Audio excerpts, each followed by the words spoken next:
So let's look at leadership from a very different viewpoint. So in the leader pyramid, there are 4 levels.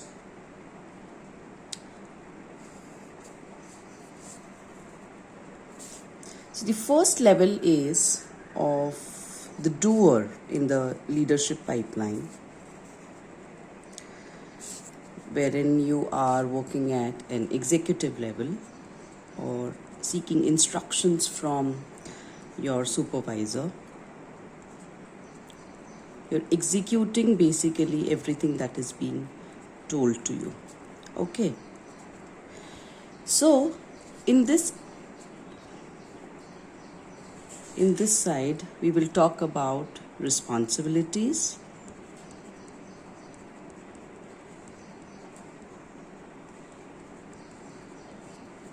and here we will talk about the privileges.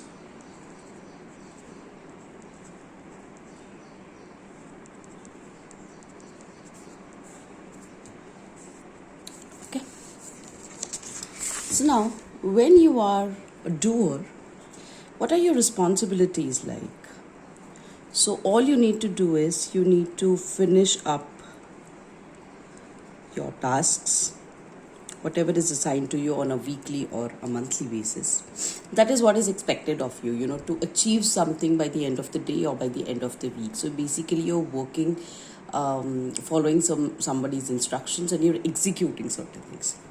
But on the other side, let's look at the kind of privileges that a doer has.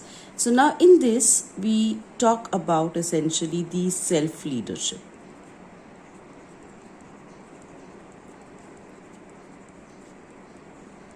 In the leadership pyramid, when you do not have anyone reporting to you or people working under you, you need to have the self-leadership wherein you take complete accountability of what you do. Now let's look at the privileges that you enjoy. The first privilege that you enjoy is that you have the privilege of seeking appreciation, or you get appreciated from your superiors if you do certain things which you have done good. So you have the privilege, you enjoy the privilege of getting that appreciation. Since you are lower at the base of the pyramid, you also see a lot of growth opportunities running in all directions. So you can take your career trajectory wherever you want to. So that is also one of the privileges of a doer, and you get it year on year. Okay, so if you are getting appreciated consistently, if you are finishing up your assigned tasks, if you are performing well as per expectations, you will consistently get year on year growth. Okay, now let's look at the next level of the leadership pyramid, wherein you become a manager, a first-time manager or a first-time leader.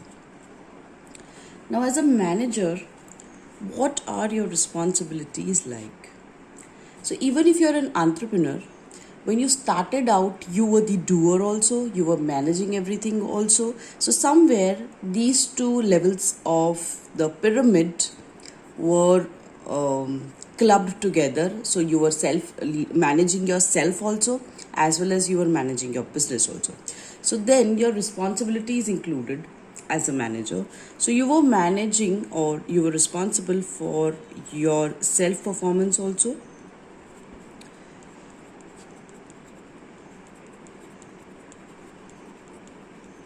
And you had to mentor, you had to nurture people who are reporting to you also. You have to. That is one of the main responsibilities of a manager. And then one more responsibility which a lot of organizations have come across is they may be a manager, however what they really lack is that they don't focus their results on this. So if you have a technical person, they would mostly be focusing on getting results in terms of numbers with their technical areas. But then managing self performance and mentoring and nurturing is also a key job or key responsibility of a manager. And along with this, you are responsible for team driven results.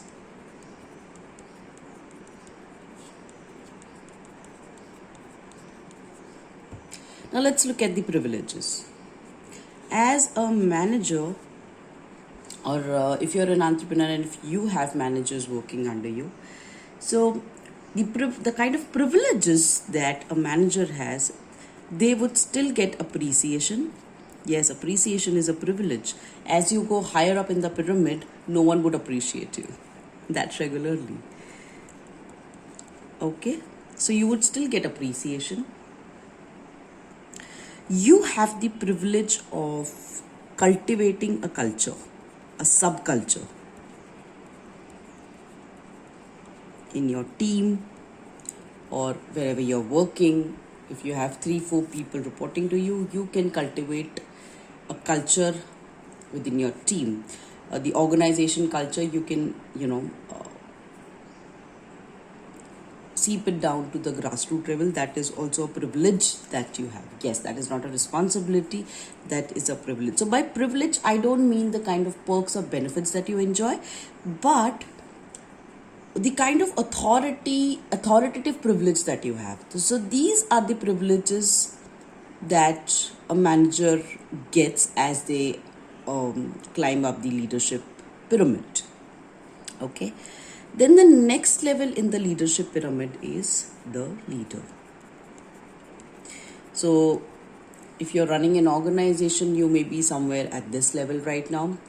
If you are a manager who has got promoted to a leader level, so you may be leading a business unit or a larger function. So the kind of responsibilities that now fall in your kitty is that you need to have a vision that you need to show to your team or your unit that you are taking care of. You need to be futuristic. So you need to understand what impact every action has that your team members take. So you need to be futuristic that way. Another responsibility is, again, like a manager, you need to have mentoring abilities. That is your responsibility. You need to nurture. And one more responsibility that a leader has is bringing about a positive change. Yes. So by change, what change that I mean is, in case if a major turnaround is expected, the leader's responsibility is to facilitate that change. That is the responsibility of a leader.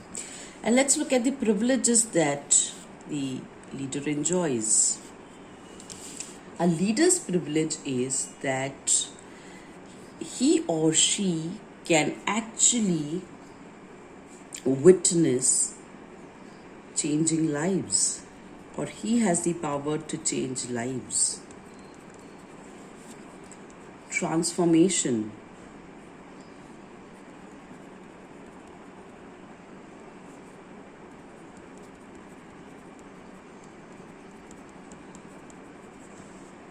That is the privilege leader enjoys. So here we are not really talking about, again I'm repeating, the cabin that where you sit, the kind of benefits and perks that you enjoy, but simply just clearing out the haze of what is the actual privilege a leader or a manager or people who are working in more authoritative positions in an organization have the privilege of.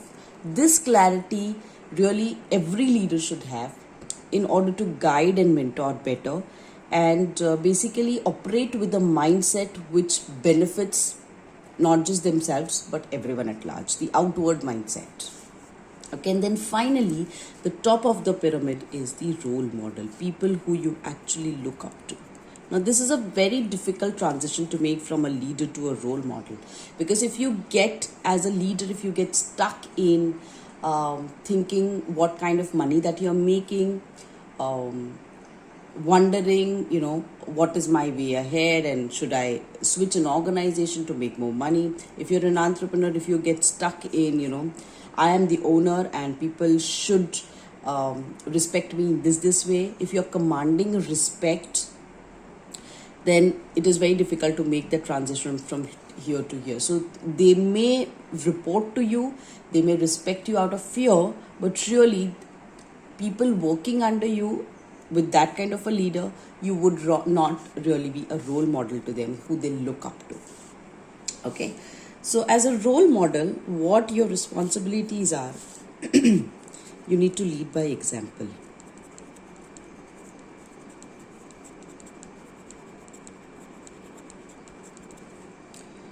Okay, you need to create more leaders.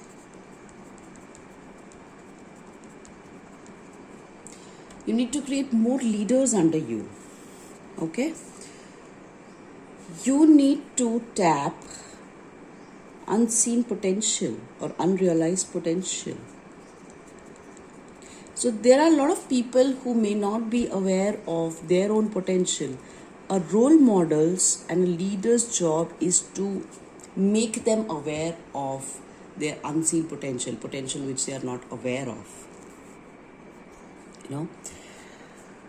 And then one of the most key responsibilities of a leader and a role model is to take good decisions. Now, how those decisions come is when you are simply aware of the base of the pyramid to the top of the pyramid. If you're aware of everything, if you're well informed, if you're a good executor, these decisions will be more informed.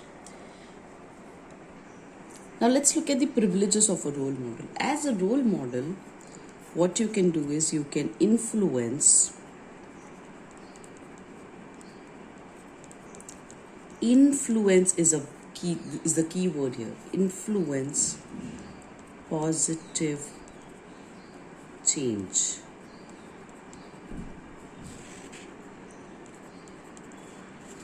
You can bring a turnaround.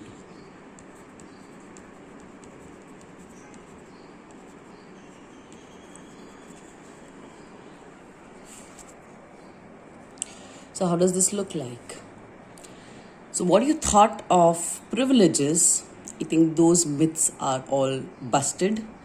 You can really look at this pyramid of a leader, the kind of responsibilities that they have and the privileges that they enjoy. So I think this is what, as an entrepreneur, you can share with your team also, and get them on track if they are blinded by the kind of privileges that they think they have versus what they are not able to see, the privileges that they already have, and they are not able to see that. Okay.